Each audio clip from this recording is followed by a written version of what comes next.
Good morning students. Class 9th chapter 1 history. Now I am going to discuss about the next topic, that is the outbreak of the revolution.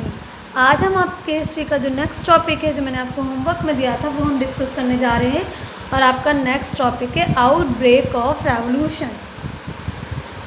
हम ये सब पढ़ चुके हैं, मैं आपको बता चुकी हूँ कि फ्रांस में क्या था। पॉपुलेशन को 3 ग्रुप्स में डिवाइड कर दिया था, first state, second state and the third state. जो थर्ड स्टेट के लोग थे उसमें पीजेंट्स, वर्कर, ये सब आते थे। उन्हें टैक्स वगैरह उन पर इम्पोज किए जाते थे, बल्कि उन लोगों को फोर्स किया जाता था कि वो टैक्स को उन्हें एनी हाउ किसी भी कंडीशन में टैक्स को पे करना है। तो ये वो कुछ रीज़न थे। इसके अलावा जैसे कि ब्रेड थी, ब्रेड की प्राइस बहुत बढ़ गई थी। तो ये वो रीज़न थे जिसकी वजह से फ्रांस में रेवोल्यूशन की शुरुआत हुई। Outbreak of the revolution. Monarch could not impose taxes at his will. He need approval of his State General to pass the proposal. जब मोनार्क, क्योंकि मैंने आपको बताया था कि मोनार्क में कौन सी गवर्नमेंट थी, मोनार्क ने जब ये रियलाइज़ किया, ये देखा कि जब उसने थर्ड स्टेट के लोगों पर जो हद से ज़्यादा टैक्स इम्पोज हो गए हैं, उसकी वजह से वहाँ क्या हो रहा है, वहाँ पे काफ़ी प्रॉब्लम्स हो रही हैं। तो पावर इम्पो according tax old regime monarch did not have, यानी कि मोनार्क ने डिसाइड किया, मोनार्क क्या कि अब वो किसी भी तरह का टैक्स इम्पोज नहीं करेगा, यानी कि अपने मुताबिक, अपनी विल के अकॉर्डिंग वो लोगों पर टैक्स लागू या इम्पोज नहीं करेगा। He need approval of state general to pass the proposal. अगर उसको टैक्स इम्पोज करना है, चाहे फर्स्ट स्टेट के लोगों पर, चाहे सेकंड या थर्ड, लेकिन जो टैक्स इम्पोज किया जाता था बेसिकली वो थर्ड स्टेट के लोगों पर ही किया जाता था, यानी कि टैक्स देना सिर्फ थर्ड स्टेट के लोगों को पड़ता था। तो उसने ये डिसाइड किया मोनार्क ने कि टैक्स जब भी इम्पोज किया जाएगा कि कितना टैक्स किसको देना है, तो उसके लिए वो जो स्टेट जनरल हैं उनकी मीटिंग बुलाएगा और उनके अप्रूवल के बाद ही वो टैक्स इम्पोज किया जाएगा। King called state general to pass tax proposal. क्योंकि वहाँ पर मोनार्की थी, तो किंग ने क्या किया, किंग ने जब देखा कि लोग गवर्नमेंट टैक्स की वजह से बहुत ज़्यादा बगावत है और रेवोल्यूशन पर उतर आए हैं, तो किंग ने स्टेट जनरल की मीटिंग बुलाई और वहाँ पर टैक्स प्रपोजल को पास किया। Voting to be conducted on the basis of 1 state 1 vote. और क्या इसके लिए क्या किया गया, इस प्रपोजल को, यानी कि टैक्स प्रपोजल को पास करने के लिए वोटिंग करवाई गई। और वोटिंग किस तरह से करवाई गई कि 1 स्टेट 1 वोट, यानी कि एक स्टेट को एक वोट डालना था। तो इस तरह से क्या डिसीजन लिया गया, ये डिसीजन लिया गया कि मेजॉरिटी टैक्स के फेवर में है या टैक्स के अगेंस्ट में है। Third state worked out when the demand of 1 member 1 vote denied. जो थर्ड स्टेट के लोग थे उन्होंने क्या चीज़ की डिमांड की, उन्होंने डिमांड की, उनकी मांग ये थी कि 1 मेंबर 1 वोट। उन्होंने कहा कि एक स्टेट का एक वोट नहीं होना चाहिए। थर्ड स्टेट के लोगों ने कहा कि वोट डालने का किस तरह होना चाहिए कि 1 मेंबर 1 वोट, यानी कि एक आदमी का एक वोट होना चाहिए, ना कि एक स्टेट का एक वोट। और मोनार्क ने क्या डिसाइड किया था, मोनार्क ने ये डिसाइड किया था कि 1 स्टेट 1 वोट, यानी कि एक स्टेट को एक वोट डालना है। थर्ड स्टेट के लोगों की ये जो डिमांड थी वो क्या हो रही थी, एक तरह से 1 वोट वाली डिनाई हो रही थी, उसको एक्सेप्ट नहीं किया जा रहा था। Third state meet an indoor tennis court in Versailles. Third state के जो भी लोग थे वो कहाँ पर जाके मिले, वो एक वर्सलीज एक कोर्ट है, मतलब एक कमरा समझ लीजिए, इंडोर टेनिस कोर्ट है, वहाँ पर इन लोगों ने अपनी एक मीटिंग की एंड फाउंडेड नेशनल असेंबली। और वहाँ मीटिंग करने के बाद उन्होंने एक नेशनल असेंबली बनाई, किसने, people of the third state, and draft constitution for France. और उसके बाद थर्ड स्टेट के लोगों ने फ्रांस के लिए क्या बनाया, एक संविधान का ड्राफ्ट बनाया, यानी कि उन्होंने ये तय किया कि किस तरह से मुल्क में संविधान होना चाहिए, उसमें किसको कितने राइट, कितने अधिकार, कितनी किसकी ड्यूटीज़ हैं, उसके लिए एक उन्होंने ड्राफ्ट बनाया फ्रांस के संविधान को बनाने के लिए। Severe winter, bad harvest, price rise, hoarding of supplies made the situation worse in France. ये जिस वक्त ये नेशनल असेंबली बनाई गई है, जो भी सिचुएशन इस वक्त फ्रांस में क्रिएट हो रही थी, उस वक्त मौसम कौन सा था, ठंड का मौसम था बहुत ज़्यादा। बैड हार्वेस्ट, प्राइस राइज, और जो भी खाने पीने की चीज़ें थी उनकी जो कीमतें बढ़ रही थी, जिसकी वजह से वहाँ पर एक बहुत ही ख़राब, बहुत ही क्रिटिकल सिचुएशन थी जो क्रिएट हो रही थी। ये आपके टॉपिक से मैंने जो मेन पॉइंट हैं वो सिलेक्ट करके मैं आपको लेक्चर दे रही हूँ, क्योंकि बहुत सारी चीज़ें हैं जो अगर मैं लाइन वाइज पढ़ती हूँ तो नहीं हो पाएगा आपका टॉपिक कवर। इसलिए जो मेन पॉइंट्स हैं, मेरे पास एक बुक और है उसमें आपके मेन पॉइंट्स दे रखे हैं। देखिए ये बुक है, वो ये दूसरी बुक है, इसमें देखो ये लिखा हुआ है the outbreak of the revolution. तो ये मेन पॉइंट्स हैं और इन्हीं मेन पॉइंट्स पर आपका पूरा लेक्चर डिपेंड करता है।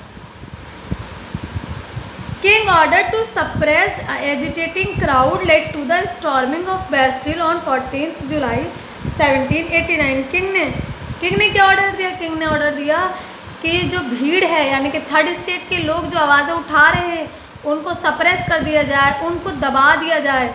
Lead to the storming of Bastille on 14 July 1789। और जब उन आवाज़ों को दबाने की कोशिश की गई तो बताया था आपको बेस्टिल जेल है वहाँ पर, उसके बाहर लोगों ने जो पब्लिक थी वहाँ पर प्रोटेस्ट किया था, मार्च किया था।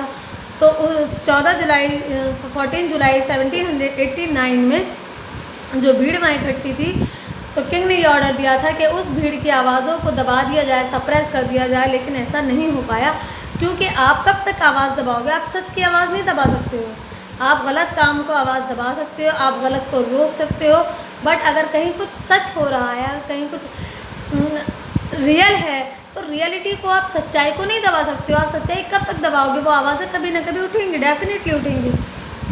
Peasant attacked residence of nobles and landlords. आपको पहले ही बताया था कि जब उनकी आवाज़ों को इस हद बेइंतहा दबाने की कोशिश की गई, उनको हर तरफ से दबाया गया, टैक्स उन पर लागू किया गया, खाने की पीने की चीज़ें उनको मैसर नहीं थी। तो जो पीजेंट क्लास थी उसने क्या किया? जो भी नोबल्स थे, लैंडलॉर्ड्स थे, उन पर, उनके रेजिडेंस पर अटैक करना, हमला करना शुरू कर दिया। यानी कि उनको ये लगा जब ये हमें बर्बाद कर रहे हैं तो अब हम इनको भी बर्बाद कर देंगे। Peasant attack residence of the nobles and the landlords. Louis 16 sensing the tensed situation recognize national assembly. Louis 16 ने जब ये सारे हालात देखे, अपने चारों तरफ इस तरह के सर्कमस्टांस, इस तरह की सिचुएशन देखी, तो लुई 16 टेंशन में, यानी कि उसके लिए एक बहुत ही बड़ी क्रिटिकल और एक चैलेंजिंग सिचुएशन पैदा हो गई। Recognize national assembly and accepted his power to be checked by the constitution. और फिर आखिरकार लुई 16 को नेशनल असेंबली को एक्सेप्ट करना पड़ा। और नेशनल असेंबली ने फिर क्या किया? नेशनल असेंबली ने जो भी संविधान के ज़रिए, यानी कि एक किंग को जितनी पावर्स होनी चाहिए, क्योंकि मोनार्की थी, मोनार्की में क्या होता है कि जो किंग होता है, जो मोनार्क होता है, वो अपनी पावर का मिसयूज़ करता है। लेकिन जब हम कॉन्स्टिट्यूशन की बात करते हैं, जब हम संविधान की बात करते हैं, तो संविधान का मतलब ये है कि कोई अपनी पावर का मिसयूज़ नहीं कर सकता। और अगर कोई अपनी पावर का मिसयूज़ करता है तो कॉन्स्टिट्यूशन में ये प्रोविज़न होता है कि जो पावर का मिसयूज़ कर रहा है उसको पनिशमेंट भी दी जाए। तो जब लुई 16 ने देखा कि आवाज़ें बंद नहीं हो रही हैं हर कोशिश के बावजूद भी, तो लुई 16 को नेशनल असेंबली का नेशनल असेंबली जो बनी थी उसको एक्सेप्ट करना पड़ा। और फिर उसके बाद जो भी उसकी पावर्स थी वो फिर किसके अकॉर्डिंग काम करने लगा? According to the constitution. यानी कि उसकी पावर्स को चेक किया जाने लगा संविधान के जरिए। इसका मतलब क्या हुआ? संविधान कोई मेजरमेंट, कोई इंस्ट्रूमेंट नहीं है कि आप इसके, जैसे कि फीवर नापने का कोई आला होता है, मेजरमेंट होता है, इंस्ट्रूमेंट होता है कि हमने फीवर चेक करना है तो हम फीवर चेक कर लेंगे, ऐसा कुछ नहीं है। संविधान से चेक करने का मतलब है कि फिर जिसको जो पावर दी जाएंगी वो कॉन्स्टिट्यूशन में क्लियरली मेंशन होंगी और उन्हीं पावर्स के अकॉर्डिंग इंसान बिहेव करेगा या कोई भी काम करेगा। यानी कि गवर्नमेंट या किंग या मोनार्क जो भी होगा XYZ, वो अपनी पावर्स, कॉन्स्टिट्यूशन ने जितनी पावर्स उसको दी हैं उसी के अकॉर्डिंग काम करेगा। अपनी पावर को कॉन्स्टिट्यूशन की तरफ से दी गई पावर इस्तेमाल करेगा। जो भी उसको पावर है, अगर वो अपनी पावर को एक्स्ट्रा इस्तेमाल करना चाहता है या अपनी पावर का गलत यूज़ करता है तो वहाँ पर कॉन्स्टिट्यूशन उसकी पावर पर उसे रोक लगा सकता है, या उसके उस गलत काम के लिए, उसके यूज़ करने के लिए पावर का अगर वो मिसयूज़ करता है तो उस पर संविधान उसको पनिशमेंट भी दे सकता है। Feudal obligation, taxes, privileges were abolished, land owned by church confiscated. देखो फ्यूडल ऑब्लिगेशन, अब जो भी फ्यूडल ऑब्लिगेशन पाबंदियाँ लगाई गई, टैक्सेस, प्रिविलेजेस का क्या था कि जो भी फर्स्ट स्टेट और सेकंड स्टेट के लोग थे, तमाम प्रिविलेजेस, तमाम सहूलतें उन्हीं को हासिल थी। थर्ड स्टेट के लोगों को किसी तरह की कोई प्रिविलेज, कोई सहूलत हासिल नहीं थी। तो ये सारी चीज़ें थी देखी गई कि जब संविधान लागू हो जाएगा तो इस तरह से नहीं होगा सोसाइटी में कि किसी पर्टिकुलर क्लास को या किसी फर्स्ट स्टेट या सेकंड स्टेट के लोगों को तमाम फैसिलिटीज़ दी जाए और थर्ड स्टेट के लोग हर एक तरह से वंचित रहें, ऐसा कुछ नहीं होगा। वर एबोलिश, टैक्स प्रिविलेजेस वर एबोलिश, यानी कि ये जो एक सिस्टम बना रखा था कि थर्ड स्टेट के यानी कि tax were impose on the third state या on the people of the third state, तो ये चीज़ क्या की गई, एबोलिश कर दी गई। इस चीज़ का क्या किया गया, इस चीज़ का feudal obligation, taxes, privileges were abolished. Land owned by church confiscated, और जो भी लैंड वगैरह थे जो रखते थे उनको क्या किया गया, उनको यानी कि लैंड वगैरह जो भी लैंड ऑनर वगैरह थे उनसे लैंड को एक तरह से, मतलब ये नहीं था कि भाई जैसे आपको मैंने पहले बताया था कि लैंड वगैरह पे जो पीजेंट्स वगैरह थे वो काम करते थे और उनको उनकी मजदूरी का भी बहुत कम दिया जाता था, तो ये सारी चीज़ें ख़त्म कर दी गई थी। France become a constitutional monarchy, आपका नेक्स्ट टॉपिक है France become a constitutional monarchy. Drafting of France constitution completed in 1791।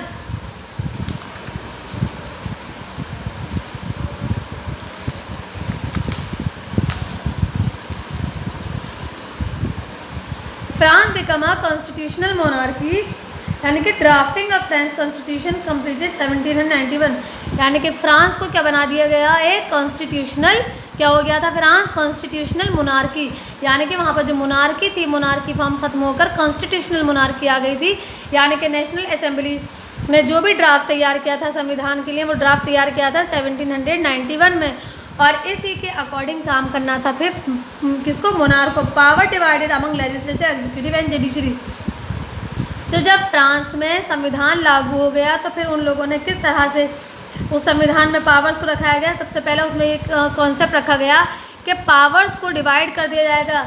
It's main objective to limit the power of monarch. तो फ्रांस में जो कॉन्स्टिट्यूशनल मोनार्की इस्टेब्लिश की गई थी उसका main मकसद क्या था, उसका मेन मकसद था मोनार्क की पावर को ख़त्म करना। मोनार्क ख़त्म करने से मुराद ये है कि उसकी पावर को एक लिमिट में रखना, क्योंकि मोनार्क जो होता है वो अपनी पावर, उसकी पावर की कोई लिमिट नहीं होती। तो कॉन्स्टिट्यूशन जब कॉन्स्टिट्यूशनल मोनार्की इस्टेब्लिश हो गई तो फ्रांस की पावर्स को लिमिटेड कर दिया गया। और उसके बाद में क्या किया गया, उसके बाद में किया गया कि तमाम पावर किसी एक इंसान के पास नहीं रहेगी, क्योंकि मोनार्की में क्या होता है, सारी पावर एक आदमी के हाथ में रहती है। इसलिए ये कहा गया कि पावर को डिवाइड कर दिया जाएगा between the three institution, executive, legislature, executive and judiciary. तो क्या डिसाइड किया गया, power divided among legislature, executive and judiciary. क्योंकि जब पावर को डिवाइड कर दिया जाएगा तीन पार्ट्स में, तीन ग्रुप्स में, लेजिस्लेचर, एग्जीक्यूटिव और जुडिशरी, तो कोई भी ऑर्गन अपनी पावर का मिसयूज़ नहीं कर सकता है। दिस मेड में फ्रांस कॉन्स्टिट्यूशनल मोनार्की, ये वो पहला कदम था जिसने फ्रांस में कॉन्स्टिट्यूशनल मोनार्की को इस्टेब्लिश करने में मदद की। Not all citizen have the right to vote. उसके बाद में क्या था, द कॉन्स्टिट्यूशन ऑफ फ्रांस 1791 वेज power to make law in the national assembly. उसने नेशनल जनरल असेंबली के मुताबिक जो भी पावर्स थी, जो भी कानून बनाए गए उन 1791 में, वो क्या था, विच वाज इनडायरेक्टली इलेक्टेड। तो यानी कि जो भी रिप्रेजेंटेटिव आ रहे थे इनडायरेक्टली इलेक्ट होकर, that is citizen voted for a group of election who is turn close the assembly. Not all citizen however had the right to vote. तो उसमें क्या हो रहा था कि इनडायरेक्टली रिप्रेजेंटेटिव इलेक्ट होकर आ रहे थे, citizens voted for a group of electors, यानी कि जो भी सिटीजन थे वो एक ग्रुप के लिए वोट करते थे, ना कि किसी पर्टिकुलर व्यक्ति के लिए। Who is turn choose the assembly. और फिर बाद में क्या किया गया, इस चीज़ को बदल दिया गया कि उनको अपनी असेंबली को खुद चुनना है। नॉट ऑल सिटीजन, यानी कि वहाँ पर अभी भी तमाम लोगों को राइट वोट डालने का अधिकार नहीं था। Had the right to vote, not all citizen had the right to vote, only men member, यानी कि वो इंसान जो 25 साल जिनकी उम्र थी और जो टैक्स देते थे, at least 3 days of labour wages were given the status of citizen. यानी कि कौन लोग वहाँ पर वोट डालने का अधिकार रखते थे, ओनली मैन, सिर्फ आदमियों को वोट डालने का अधिकार था जो उनकी उम्र 25 से ज़्यादा थी। हु पे, और जो क्या करते थे, टैक्स देते थे, equal to at least 3 days of labour wage, यानी कि लेबर वेजेस के 3 दिन के वेजेस के बराबर जो लोग टैक्स देते थे, सिर्फ उन्हीं को वोट डालने का अधिकार हासिल था, और वही क्या कहलाते थे, उन्हीं को एक्टिव सिटीज़न, यानी कि फ्रांस में एक्टिव सिटीज़न का दर्जा भी उन्हीं को हासिल था जो टैक्स वगैरह देते थे 3 दिन लेबर वेजेस के बराबर। That is they were entitled to the vote, यानी कि यही वो लोग थे जो वोट डालने का अधिकार रखते थे। The remaining man and women were class as passive citizen, इसके ये तो एक्टिव सिटीजन की कैटेगरी में आते थे, और बचे हुए जो भी मर्द और औरतें थी वो क्या कहलाती थे, passive citizens. To qualify as an elector and then as a member of the assembly and a man had to belong to the highest breaker of the taxpayer. Declaration of the right of man and citizen.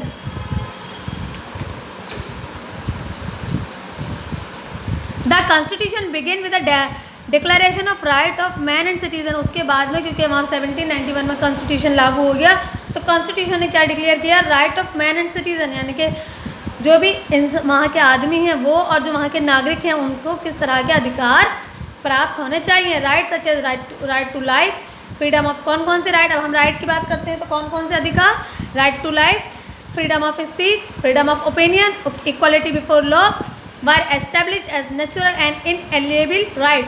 तो कौन कौन से अधिकार की बात की constitution ने, जिंदा रहने का राइट टू लाइफ, जिंदगी गुजारने का अधिकार, फ्रीडम ऑफ स्पीच, अपनी बात को रखने का अधिकार, फ्रीडम ऑफ ओपिनियन यानी कि वो अपनी तरफ से अपने लेवल पर सोचने का अधिकार, इक्वलिटी बिफोर लॉ यानी कि कानून की नज़र में सब बराबर हैं, were establish as a natural and inalienable right. तो ये क्या थे, कॉन्स्टिट्यूशन के हिसाब से ये नेचुरल और इनएलिएनेबल राइट थे जो वहाँ के रहने वाले हर नागरिक को हासिल होने चाहिए थे। तो ये संविधान जब वहाँ पे इस्टेब्लिश हुई, जब वहाँ पे कॉन्स्टिट्यूशनल मोनार्की हो गई, तो इस तरह के चेंज हमें फ्रांस के सिस्टम में देखने को मिले, और वहाँ पे जो मोनार्की थी वो ख़त्म हो गई, बल्कि वहाँ पर फिर बाद में क्या कायम हो गई, कॉन्स्टिट्यूशनल मोनार्की।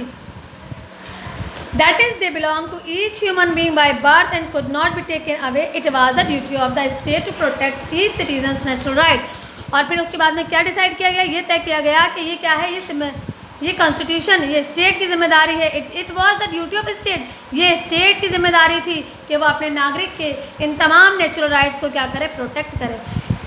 तो इन संविधान को नेशनल असेंबली ने ड्राफ्ट तैयार किया, वहाँ पे संविधान लागू हो गया, मोनार्की खत्म हो गई, कॉन्स्टिट्यूशनल मोनार्की खत्म हो गई, और कॉन्स्टिट्यूशनल मोनार्की खत्म हो गई, कॉन्स्टिट्यूशनल मोनार्की इस्टेब्लिश हो गई।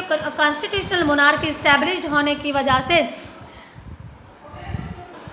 फिर उसके बाद क्या हुआ, जब वहाँ पर मोनार्की ख़त्म हो गई और कॉन्स्टिट्यूशनल मोनार्की इस्टेब्लिश्ड हो गई, तो कॉन्स्टिट्यूशनल मोनार्की के बाद वहाँ पर एक बहुत बड़ा चेंज देखने को मिला, और वो ये था कि फिर वहाँ पे जो भी नेचुरल राइट्स थे उनकी हिफाजत की जिम्मेदारी किसकी थी, स्टेट की थी। और फिर वहाँ पर आम लोगों के, एक तरह से आम लोगों की जो थर्ड स्टेट के लोगों की ज़िंदगी थी वो बहुत हद तक बदल गई और पहले से बहुत बेहतर हो गई। तो ये आज आपका टॉपिक कंप्लीट हो गया। नेक्स्ट टॉपिक हम नेक्स्ट वीडियो में डिस्कस करेंगे। Thank you very much.